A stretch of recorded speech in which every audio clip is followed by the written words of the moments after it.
అది వావ్.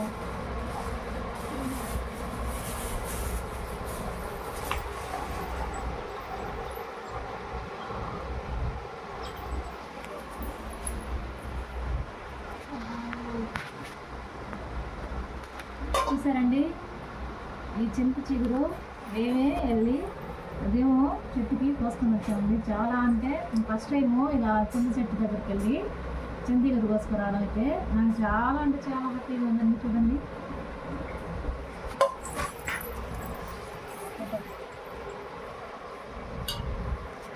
టమోటాలు కోసుకోవాలి. మీ దగ్గర ఇలాంటి మట్టి కుండ ఉంటే ఇందులో వేసుకొని చేసుకోండి. చాలా అంటే చాలా బాగుంటుందండి. చింత చిగురు అయితే వస్తాయండి, మాటలో చెప్పలేము. నేను ఆనందం అయితే మేమే స్వయంగా చెట్టు దగ్గరికి వెళ్ళి ఉదయం కోసుకొచ్చాము. చాలా అంటే చాలా హ్యాపీగా ఉంది. అసలు చూడండి, అసలు ఎంత బాగుందో కదా.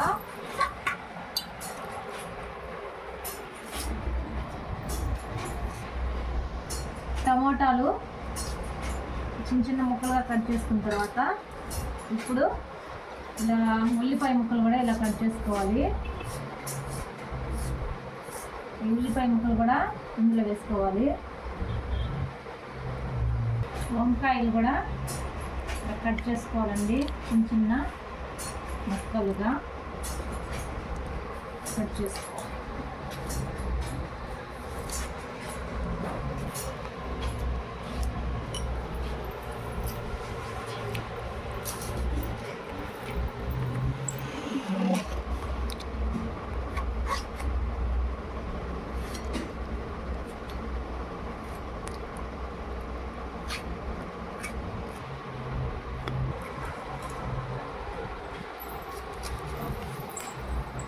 మామిడికాయ కట్ చేసుకోవాలండి.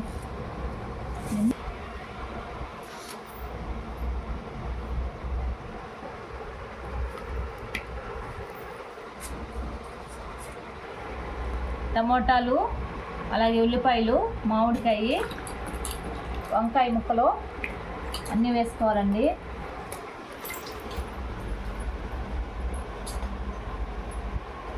ఇలా కట్ చేసుకున్నవన్నీ ఇలా వేసేసుకోవాలి. ఇప్పుడు ఈ చింత చిగురు అనేది మనం డైరెక్ట్గా అలా వేసుకోకూడదు. చూడండి, ఇప్పుడు ఈ చేపలు కూడా ముందుగా కడిగి రెడీ చేసి పెట్టుకున్నానండి నేను. ఈ చేపలు కూడా ఇందులో వేసేసుకోవాలి.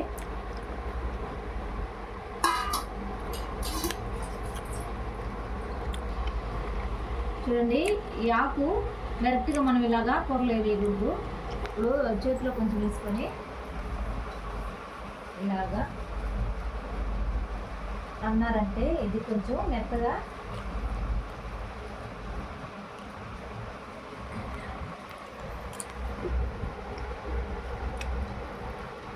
చూడండి, ఇలా పుల్లలు అవి తీసేసుకోవాలి. చూడండి, ఇలా పుల్లలు అయితే సపరేట్ అయిపోతాయి. మళ్ళీ కొంచెం ఆకు ఇలా తీసుకొని ఇలా రెండు చేతులు వేసుకొని ఇలా నలుపుకోవాలి. చూడండి, డైరెక్ట్గా ఆకుగా మాత్రం వేయకూడదు. చూడండి, ఇలా పొడిగా అయితే వచ్చేసి ఇలాగా చూడండి, ఇలాంటి పుల్లలు ఏమన్నా ఉంటే తీసేసుకోవాలి. అవి మనం చేతులు తల నిలబెట్టేటప్పుడు ఇవి సపరేట్గా వచ్చేస్తాయి. ఇలా ఆకు మొత్తాన్ని ఇలాగే రెడీ చేసుకోవాలి.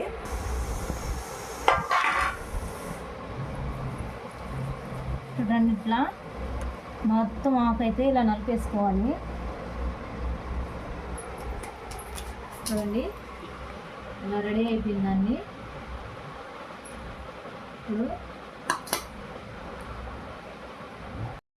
చూడండి, ఇప్పుడు ముందుగా అన్నీ కోసి పక్కన పెట్టుకున్న దాంట్లో కొంచెం కారం వేసుకోవాలి. అలాగే కొంచెం ఉప్పు వేసుకోవాలి. కొంచెం పసుపు వేసుకోవాలి. ఇప్పుడు బాగా ఇలా ఒకసారి ముక్కలన్నీ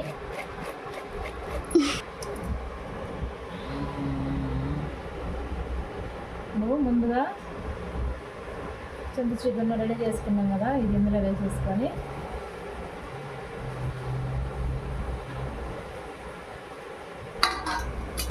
ఒకసారి బాగా కలుపుకోవాలి.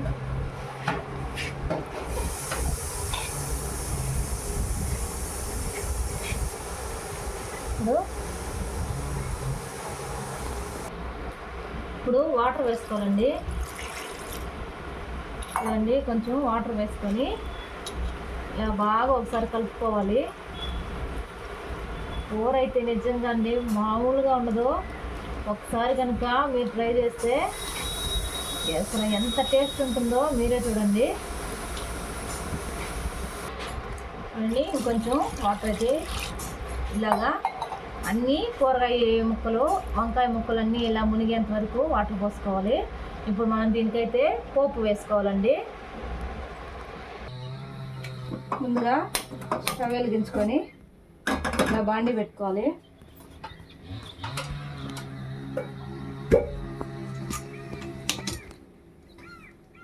కొంచెం ఆయిల్ వేసుకోవాలండి.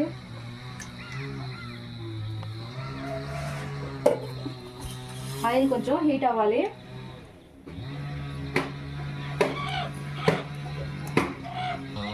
ఆయిల్ కొంచెం హీట్ అయిన తర్వాత ఆవాలు వేసుకోవాలి. అలాగే కొంచెం జీలకర్ర వేసుకోవాలి. ఉల్లిపాయ ముక్కలు ఇలా చిన్న చిన్నవిగా కట్ చేసుకొని వేసుకోవాలి.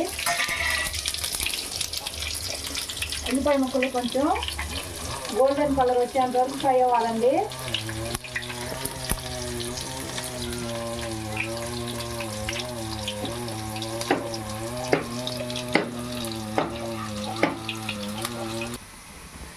ఇప్పుడు కొంచెం కరివేపాకు వేసుకోవాలి.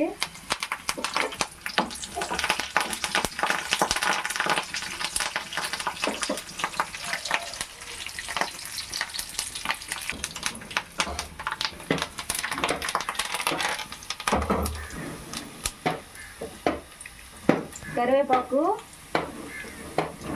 కొంచెం ఇలా ఫ్రై అయిపోయిన తర్వాత మనం ముందుగా రెడీ చేసుకున్న ఇందులో మనము ఈ పోపు వేసేసుకోవాలి.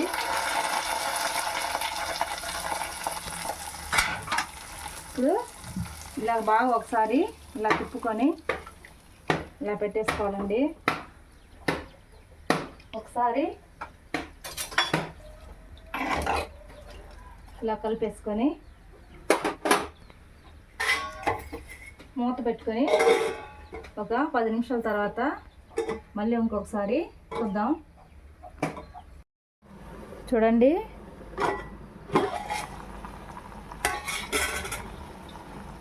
కూర ఇలా ఉడికేటప్పుడు ఒకసారి ఇలా కలుపుకోవాలి.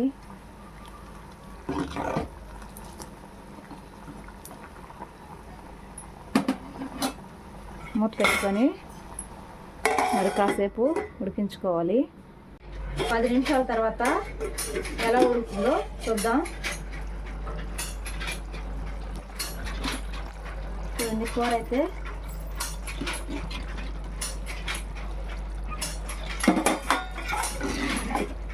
మంచి స్మెల్ వస్తుందండి. బా, చాలా మంచి వాసన వస్తుంది. కాయ దెబ్బలు అవి ఉడికేయలేదో చూద్దాం.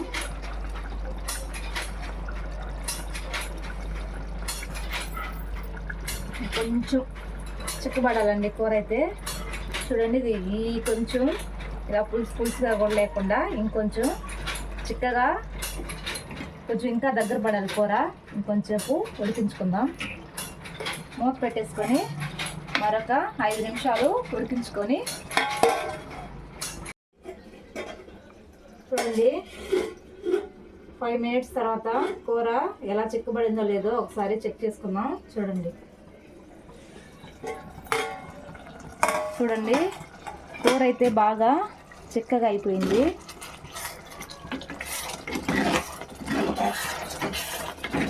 ఇలా మీ దగ్గర మట్టి కుండ ఉంటే మాత్రం ఇలా మట్టి కుండలోనే చేసుకోండి. ఈ కూర చాలా అంటే చాలా టేస్ట్గా ఉంటుంది. మనం మామూలుగా చేసుకునే దాంట్లో కంటే ఇలా మట్టి కుండలో చేసుకుంటే మాత్రం కూర అయితే చూడండి అసలు ఎంత బాగుందో.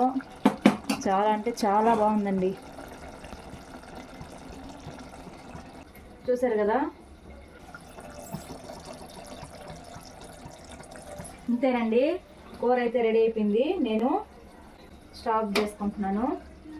ఇంతేనండి, చింత చిగురు ఎండి చేపలు వేసుకొని ఇలాగా మీరు రెడీ చేసుకోండి. కూర అయితే చాలా టేస్ట్గా ఉంటుంది. స్మెల్ అయితే సూపర్గా వస్తుందండి. నా వీడియో కనుక మీకు నచ్చినట్లయితే లైక్ చేయండి, షేర్ చేయండి, అలాగే మన ఛానల్ని సబ్స్క్రైబ్ చేసుకోండి.